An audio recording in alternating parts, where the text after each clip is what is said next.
चलिए अब next theorem cover करते हैं।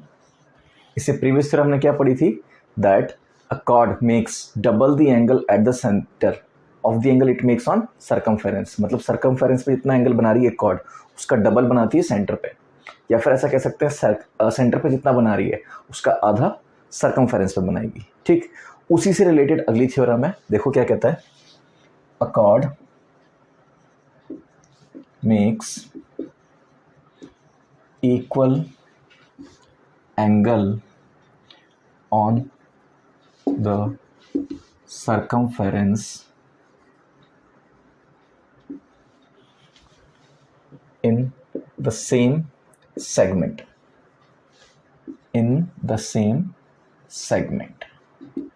इसका मतलब क्या हुआ देखना एक बार।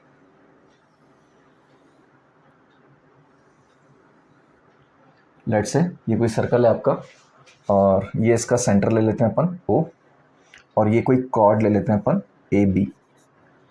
ठीक, तो मैंने कोई लेट्स से ये एंगल प्लॉट किया, लेट्स से ये पॉइंट है C, यहाँ पे एक D ले लेते हैं, यहाँ E ले लेते हैं, यहाँ F ले लेते हैं, यहाँ G ले लेते हैं। तो इन सबको मैं कनेक्ट कर रहा हूँ A और B से। ठीक, ये E को कनेक्ट किया, ये F को कनेक्ट किया और ये G को कनेक्ट किया। तो ये जितने भी एंगल्स बन रहे हैं ना यहाँ पे, ये सारे क्या होंगे, इक्वल। लेट्स से अगर ये थीटा है तो ये भी थीटा, ये भी थीटा, ये भी थीटा, ये भी थीटा। मतलब लेट्स से मैंने कोई एंगल ये बोला ACB एंगल है थीटा, तो ये बाकी सारे क्या होंगे, थीटा। सेम सेगमेंट, मतलब इस कॉर्ड के ऊपर मैंने बनाया एंगल, तो इस कॉर्ड के ऊपर जितने भी पॉइंट्स होंगे यहाँ से लेके यहाँ तक जितने भी पॉइंट्स होंगे उन सब पे कॉर्ड AB क्या बनाएगी, एंगल थीटा, जो सर्कमफेरेंस पर लाई कर रहे हैं। ठीक है, ये चीज़ समझ में आई कि chord makes equal angle on the circumference in the same segment. Same segment मतलब अगर ऊपर की तरफ बनाया, सी पॉइंट ऊपर है तो बाकी पॉइंट भी ऊपर ही होने चाहिए। ये नहीं कि आपने नीचे ले लिया, यहाँ पे कोई लेट्स से पॉइंट है G, तो ये एंगल थीटा नहीं होगा, ये नहीं है। सेम सेगमेंट मतलब ऊपर वाला। तब देखना, इसको अगर प्रूफ करना है तो जो पिछली थ्योरम देखी थी उसी का सहारा ले रहा हूं मैं। लेट्स से ये कॉर्ड है AB, ये सेंटर है O, इसको मैंने ज्वाइन किया, और लेट्स से ये एंगल है थीटा। ठीक, तो सर्कमफेरेंस पे कितना बनाएगा, इसका आधा, मतलब सेंटर पे जितना बनाता है उसका आधा सर्कमफेरेंस पे, या सर्कमफेरेंस पे जितना बनाता है उसका डबल सेंटर पे। ठीक, तो ये एंगल कितना होगा, θ/2। ज़रूरी थोड़ा ना मैं यही लूँ, ये भी तो ले सकता हूँ। लेट्स से पॉइंट C, ये पॉइंट D, तो ये भी क्या होगा, θ/2। तो सर्कमफेरेंस पे से एंगल बन गया। ठीक, तो हमने पिछली थ्योरम को यूज़ करके इसको आसानी से प्रूव कर दिया। ठीक है, तो आई होप ये समझ में आया होगा कि थ्योरम क्या कहती है कि एक कॉर्ड सर्कमफेरेंस के किसी भी पॉइंट पे सेम एंगल बनाती है अगर वो सेम सेगमेंट में। ठीक, चलो आगे चलते हैं। चलिए अब नेक्स्ट थ्योरम देखते हैं, सिक्स्थ थ्योरम। ये क्या कहती है, that a tangent makes a right angle with the center. Tangent makes a 90 degree angle या right angle with the center। मतलब let's say ये अपना कोई सर्कल हो गया जिसका सेंटर में ले लेता हूँ O, और यहाँ से कोई टेंजेंट में पास करा देता हूँ जो इसको इस पॉइंट, लेट्स से ये पॉइंट P है, ये पॉइंट T है, यहाँ पे टच कर रही है। तो ये कहना चाह रहा है कि ये OT जो है, ये एंगल OTP, ये क्या होगा, 90। ठीक, अब देखना इसको प्रूफ कैसे करेंगे कि ये एंगल 90 होता है। ठीक, इस पॉइंट, किसी भी पॉइंट की किसी भी लाइन से अगर डिस्टेंस देखें तो बहुत सारी हो सकती हैं, राइट। लेकिन शॉर्टेस्ट डिस्टेंस कौन सी होगी, किसी भी पॉइंट की किसी भी लाइन से शॉर्टेस्ट डिस्टेंस क्या हो सकती है, 90 डिग्री। लेट्स से ये भी तो एक डिस्टेंस है, ये भी तो एक डिस्टेंस है, ये भी एक डिस्टेंस है, ये भी एक डिस्टेंस है। तो इस पॉइंट की इस लाइन से शॉर्टेस्ट डिस्टेंस, मतलब ये अगर राइट एंगल बना रहा हूँ मैं, तो ये हाइपोटेनस है इस ट्राइंगल में, तो डेफिनेटली ये वाली साइड इससे बड़ी होगी। ऐसे ही अगर मैं ये वाला ट्राइंगल देखूं तो इसमें भी ये हाइपोटेनस है जो डेफिनेटली इससे बड़ा होगा। तो मतलब किसी भी पॉइंट की किसी भी लाइन से शॉर्टेस्ट डिस्टेंस हमेशा क्या हो सकती है? परपेंडिकुलर लेंथ, मतलब उस पॉइंट से डाली गई perpendicular line on that particular line. ठीक, तो अब देखना शॉर्टेस्ट डिस्टेंस मतलब कहाँ पे, यहीं पे तो टच कर रहा है ये इस सर्कल को, बाकी तो सारे क्या होंगे? हाइपोटेनस वाला पार्ट, राइट। बाकी सारे डिस्टेंस क्या होंगी? हमेशा इससे ग्रेटर होंगी। तो OT will be perpendicular to PT। तो आई होप ये भी समझ में आ गया होगा कि टेंजेंट और सेंटर से आने वाली लाइन दोनों क्या होंगी? हमेशा परपेंडिकुलर। ठीक है, चलो आगे चलते हैं। चलिए अब नेक्स्ट थ्योरम देखते हैं, वो क्या कहती है। Tangents drawn from a point to a circle are equal, मतलब एक पॉइंट से डाली गई टेंजेंट्स हमेशा क्या होंगी? इक्वल। और ये भी देख लेते हैं कि एक पॉइंट से हम मैक्सिमम कितनी टेंजेंट्स डाल सकते हैं। मैंने कोई पॉइंट बोला P, अब यहाँ से देखना एक टेंजेंट मैंने ये डाली और एक टेंजेंट मैंने ये डाली, तो एक पॉइंट से मैक्सिमम 2 ही टेंजेंट्स डाली जा सकती हैं एक सर्कल के ऊपर। लेट्स से सर्कल का सेंटर है O, ये पॉइंट मैं बोल देता हूँ Q और ये पॉइंट बोल देता हूँ R। तो मुझे प्रूव क्या करना है? PQ इक्वल्स टू PR, ये मुझे प्रूव करना है। ठीक, तो मैं क्या करता हूँ, इन दोनों को ज्वाइन कर देता हूँ, Q और R को O से, और O को ज्वाइन कर देता हूँ P से। ये हम देख चुके हैं कि ये एंगल 90 होगा, राइट। तो अब देखना ट्राइंगल POQ, ट्राइंगल POQ जिसमें this is equals to this, क्योंकि दोनों क्या है? Radius of circle.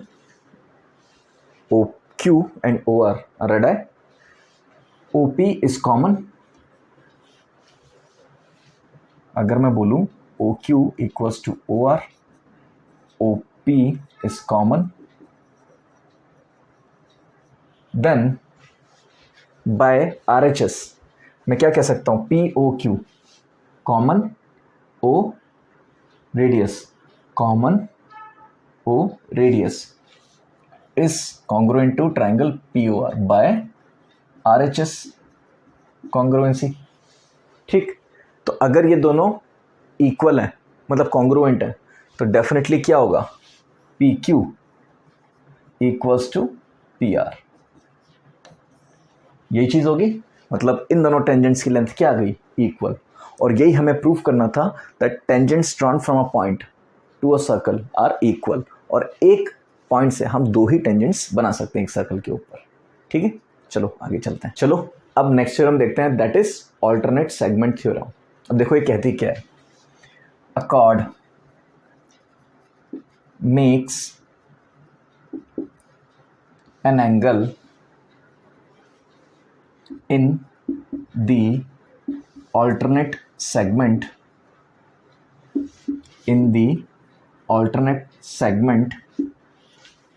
equal to the angle it makes with a tangent।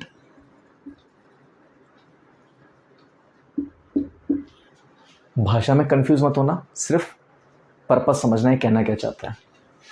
देखना कोई एक सर्कल है अपने पास, ठीक, और लेट्स से मैंने एक टेंजेंट ड्रॉ करी इसके ऊपर, ठीक, और ये कोई पॉइंट है मैंने ले लिया T, और ये कोई पॉइंट है P, और ये कॉर्ड है QT, और लेट्स से ये एंगल जो है वो है थीटा। तो QT जो कॉर्ड है वो टेंजेंट PT के साथ क्या एंगल बना रही है, थीटा। तो ये QT कॉर्ड ऑल्टरनेट सेगमेंट, मतलब किस सेगमेंट में, मतलब इस वाले पार्ट में, ऊपर वाले पार्ट में, तो मतलब नीचे वाले पार्ट में ऑल्टरनेट सेगमेंट किसी भी पॉइंट पे, लेट्स से कोई ये पॉइंट है या फिर ये पॉइंट है या फिर ये पॉइंट है, यहाँ पे इक्वल एंगल बनाएगी, मतलब यहाँ भी थीटा एंगल ही बनाएगी। ठीक, चीज़ समझ में आई कि कॉर्ड टेंजेंट के साथ जितना एंगल बना रही है उसके उल्टे सेगमेंट में, मतलब ऑपोजिट सेगमेंट में या ऑल्टरनेट सेगमेंट में, वो सरकमफेरेंस पे सेम एंगल बनाएगी किसी भी पॉइंट पे। तो चलो इसका प्रूफ देख लेते हैं कि प्रूफ कैसा आएगा। मैं इसको एक बार रीड्रॉ कर लेता हूँ। ये कोई सर्कल बना लिया जिसका हम सेंटर ले लेते हैं O। ये सेंटर है O। ये कोई कॉर्ड ले ली मैंने और इस पॉइंट पे कोई टेंजेंट मार दिया मैंने। लेट्स से ये पॉइंट है P, ये पॉइंट है T।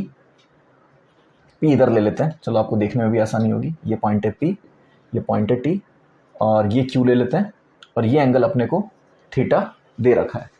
ठीक, अब मैं क्या करूं, मुझे क्या प्रूफ करना है। लेट्स से कोई पॉइंट यहां ले लेता हूं मैं और इस पॉइंट का नाम दे देते हैं हम R। इस पॉइंट को मैं R बोल देता हूं। तो मुझे प्रूफ क्या करना है, TRQ is theta. TRQ is theta, ये मुझे प्रूव करना है। और मुझे दे क्या रखा है, angle QTP equals to theta, ये मुझे गिवन है। तो अब देखना मैं कंस्ट्रक्शन क्या कर रहा हूँ। मैंने क्या किया, O को T से ज्वाइन किया और O को Q से ज्वाइन किया। अब चेक करना, ये एंगल तो 90 होगा, ये एंगल 90 होगा क्योंकि क्या है, टेंजेंट के ऊपर है और सेंटर से आ रहा है, तो डेफिनेटली एंगल 90 होगा। तो ये एंगल, ये कितना हो जाएगा, 90 minus theta. 90 plus 90 minus theta plus theta, total कितना आना चाहिए, 180। तो ये 90 माइनस थीटा आएगा।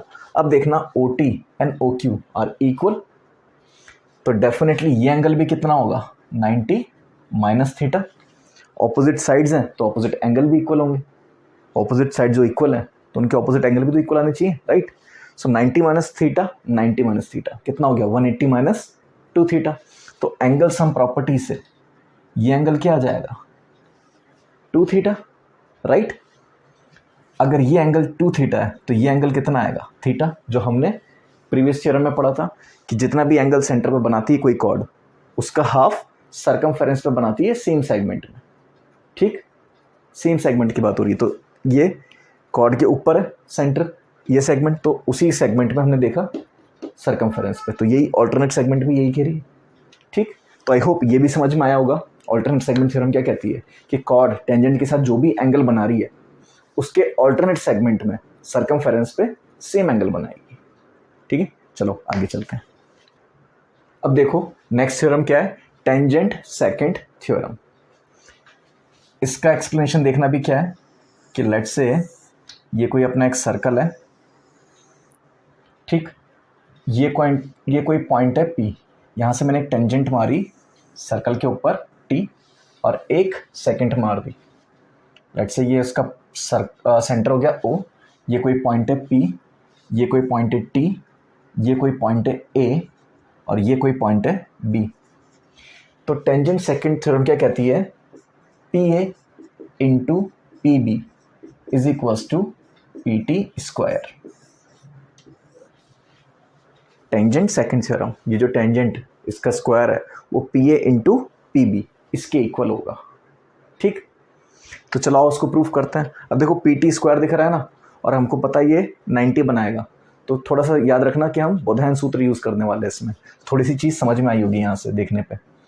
तो लेट्स से मैं T को कनेक्ट कर देता हूँ पॉइंट O से, ठीक, और O को कनेक्ट कर देता हूँ P से। सिमिलरली O को A और B दोनों से कनेक्ट कर देता हूँ। ठीक, दिस एंगल इज 90। तो मैं यहाँ से क्या कह सकता हूँ, ये मेरी रेडियस है, यही रेडियस है, ये रेडियस है। तो in triangle OTP, in triangle OTP मैं बोधायन सूत्र लगा सकता हूँ। तो बोधायन सूत्र क्या कहेगा मेरा, देखना एक बार कि R² plus PT² is equals to OP²। ये हाइपोटेनस हो गया, 90 के ऑपोजिट हाइपोटेनस है, तो बाकी परपेंडिकुलर बेस उनका स्क्वायर। तो लेट्स से मैं इसको इक्वेशन 1 बोल देता हूँ। तो मुझे यहाँ से PT² तो मिल गया, अब मुझे क्या चाहिए, PA और PB। जो प्रूफ करना है मैं उसको ऊपर लिख लेता हूँ। स्टेटमेंट क्या है, PA into PB equals to PT²। ये मुझे प्रूफ करना है। अब देखना, मैं यहाँ से इस O से एक परपेंडिकुलर डाल रहा हूँ ऑन लाइन PB। तो चेक करना, ये लेट से पॉइंट C में बोल देता हूँ। तो BC OC is perpendicular to AB, ऐसे बोल रहा हूँ अभी। If OC is perpendicular to AB then BC will be equals to AC। क्योंकि ये आइसोसेलेस ट्राइंगल है तो परपेंडिकुलर बाइसेक्टर भी होता है। तो अब देखना, हमें यहाँ से कुछ ट्राइंगल्स मिल गए, राइट एंगल ट्राइंगल्स। एक तो ये मिल गया बड़ा वाला, यहाँ से मुझे OP मिल रहा है और PC मिल रहा है और एक OC मिल रहा है। ठीक है, देखते हैं।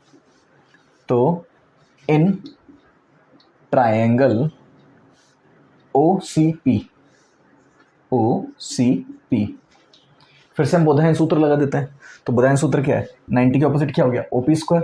तो उसको देख लेंगे बाद में। ये OC² plus PC² equals to OP²।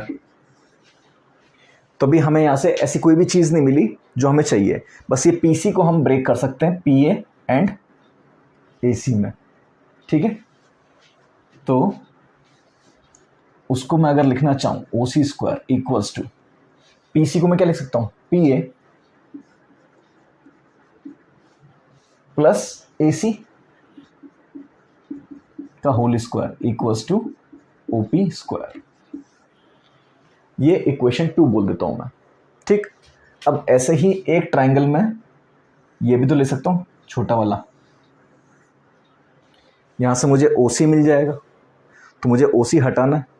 ठीक, अब देखना, इन ट्राइंगल OCA,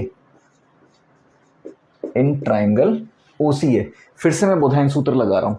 तो देखना क्या आ जाएगा मेरे पास, OC² plus AC² equals to R²। ठीक, ये चीज़ समझ में आ गई। OC² equals to AC² OC² plus AC² equals to R²।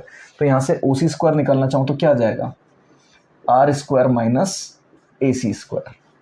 ये मैं बोल देता हूँ इक्वेशन 3। ठीक, इक्वेशन 1, 2, 3। अब मैं तीनों को कंबाइन करता हूँ। सबसे पहले तो इसको ही सॉल्व कर लेता हूँ। इक्वेशन 2 एंड 3 इंप्लाइज OC² की वैल्यू यहाँ पुट कर रहा हूँ। क्या आ जाएगा मेरे पास, R² माइनस AC², फिर प्लस इसकी value plus PA² plus AC² plus twice of PA into AC is equals to OP²। और OP² की वैल्यू चलो बाद में रख देते हैं, इसको यहीं पे लिख देते हैं, चलो आपको भी आसानी रहेगी। Equals to R² plus PT², R² plus PT²। ठीक, R² इधर पॉजिटिव उधर पॉजिटिव, कैंसिल आउट हो गया। फिर ये AC² नेगेटिव है, AC² पॉजिटिव है। ठीक, तो अपने पास क्या रह गया, PA² plus twice of PA into AC equals to PT²। अब देखना इन दोनों में कॉमन क्या है, PA। तो यहाँ क्या बचा अंदर, PA plus twice of AC equals to PT²। अब देखना AC is half of AB, AC is half of AB। यहाँ लिख रहा हूँ मैं AC is equals to half of AB। C क्या मिड पॉइंट है, तो ट्वाइस ऑफ AC क्या हो जाएगा अपना AB। तो यहाँ पे ट्वाइस ऑफ AC की जगह क्या लिख सकता हूँ, AB। तब देखना आगे क्या होगा, PA equals to PA plus AB equals to PT square. ठीक, अब देखना PA प्लस AB, यही तो है अंदर, PA प्लस AB, ये टोटल क्या हो गया, PB। तो यहाँ से क्या आ गया, PA into PB is equals to PT square. और यही हमें प्रूफ करना था कि PA into PB is equals to PT square. तो आई होप आपको टेंजेंट सेकंड थ्योरम भी समझ में आई होगी, उससे पहले जो बताई थी ऑल्टरनेट सेगमेंट थ्योरम, ये दोनों अच्छे से क्लियर होंगी और ये हमें बहुत यूज़ आने वाली है। तो जब भी कैलकुलेशन होगी इन टर्म्स ऑफ एंगल की टर्म्स में नहीं, जब भी इन टर्म्स ऑफ लेंथ निकालनी होगी, एंगल तो आ जाएगा एंगल बाइसेक्टर में, और इसके लिए हमेशा number of let's say measurement होगा लेंथ का, वहाँ पे पिछले वाले थ्योरम में मेजरमेंट होगा एंगल का। तो ये चीज़ याद रखना, यहाँ से आप एंगल की टर्म्स में नहीं निकाल सकते कोई भी आंसर, और पिछले वाले में लेंथ की टर्म्स में नहीं निकाल सकते। तो आप जब भी थ्योरम यूज़ कर रहे हो, पहले ये सोचना मैं कौन सी थ्योरम यूज़ कर रहा हूँ और मुझसे पूछा क्या है। मुझसे लेंथ पूछिए तो मैं एंगल बाइसेक्टर थ्योरम थोड़ा लगाऊंगा, मुझे तो ऐसी थ्योरम लगानी पड़ेगी जिसमें लेंथ गिवन है और लेंथ को यूज़ करना है और मुझे लेंथ ही निकालनी है किसी चीज़ की। ठीक है, तो इसको याद रखेंगे और आई होप ये पूरा डेरिवेशन आपको क्लियर होगा और इसको आप यूज़ करेंगे जब भी हम कोई क्वेश्चन करने वाले होंगे। वो अब हम क्वेश्चन थोड़ी देर में देखते हैं। ठीक है, चलो आगे चलो। अब चलिए नेक्स्ट टॉपिक देखते हैं, विच इज साइक्लिक क्वाड्रिलेटरल। अब ये होता क्या है, अब क्वाड्रिलेटरल, साइक्लिक क्वाड्रिलेटरल, तो क्वाड्रिलेटरल तो डेफिनेटली होगा। सो अ क्वाड्रिलेटरल whose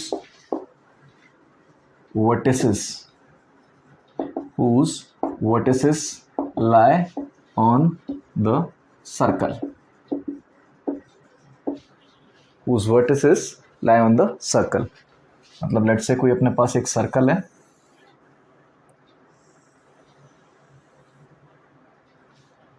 और ये मैंने क्वाड्रिलेटरल बनाया,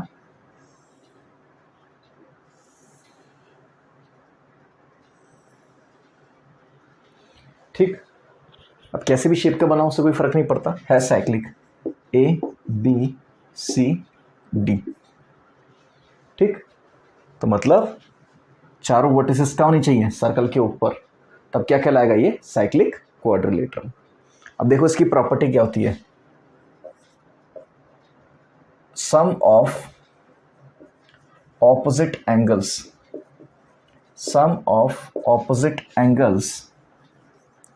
इज 180।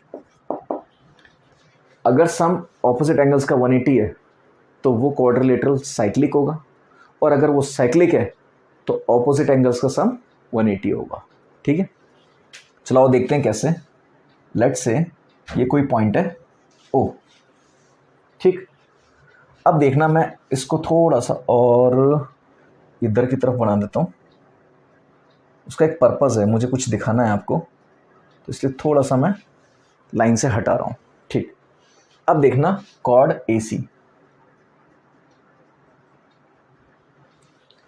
AC मैंने ज्वाइन करी, ये सेंटर पे कोई एंगल बना रही है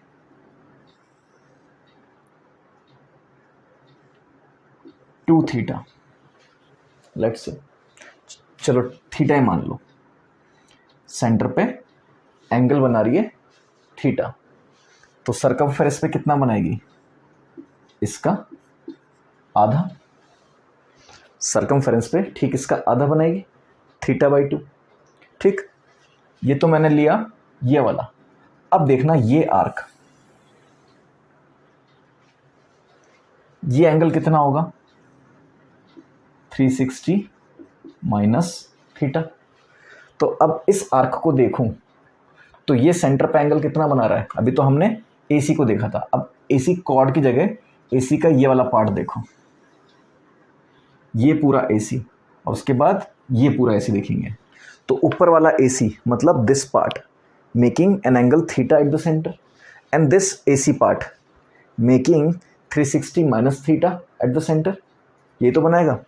तो अगर ये पार्ट सेंटर पे जितना बना रहा है उसका ठीक आधा यहाँ बनाएगा, तो मतलब 180 माइनस θ/2, इसका ठीक आधा ही तो बनाएगा।